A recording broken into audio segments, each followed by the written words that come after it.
नितिन गडकरी, ज्योतिरादित्य सिंधिया, गिरिराज सिंह। लोकसभा से गायब रहे 20 बड़े सांसद।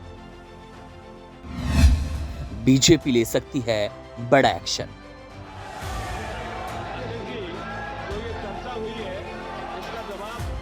केंद्र की एनडीए सरकार ने हाल ही में एक देश एक चुनाव यानी कि वन नेशन वन इलेक्शन की दिशा में बड़ा कदम बढ़ाया, जब कानून मंत्री अर्जुन राम मेघवाल ने लोकसभा में संविधान 129वां संशोधन विधेयक और केंद्र शासित प्रदेश कानून संशोधन विधेयक पेश किया।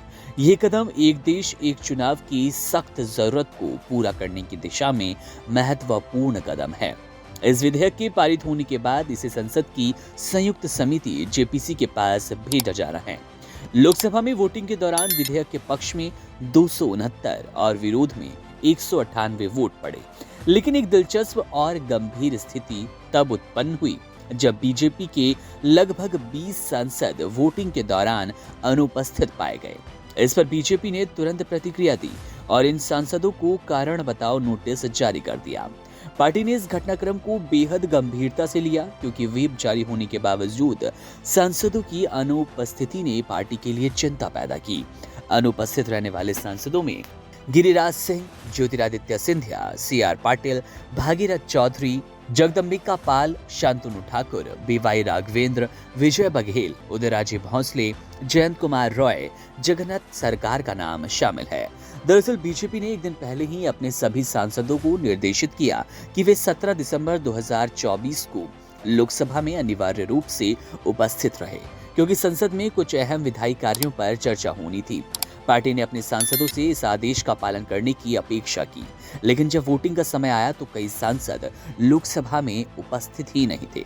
बीजेपी के कुछ वरिष्ठ नेताओं ने बताया कि कुछ सांसदों का बाहर होने का कारण प्रधानमंत्री नरेंद्र मोदी के कार्यक्रम में भाग लेना था, जो कि राजस्थान में आयोजित हो रहा है। वहीं अन्य सांसदों ने व्यक्तिगत कारणों का हवाला दिया और इस बारे में पार्टी को पहले ही सूचित किया था।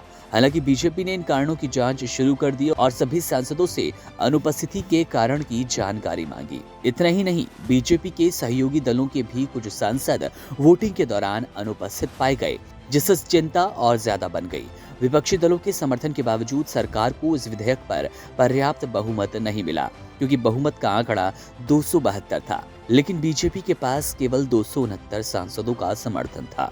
इस घटनाक्रम में एक और महत्वपूर्ण बिंदु ये था कि विधेयक के समर्थन में बीजेपी को एनडीए के सहयोगी दलों जैसे कि चंद्रबाबू नायडू की पार्टी टीडीपी, जेडीएस और वाईएसआरसीपी का भी समर्थन मिला था। ये दल भी इस विधेयक के पक्ष में थे, जिससे सरकार को कुछ राहत मिली।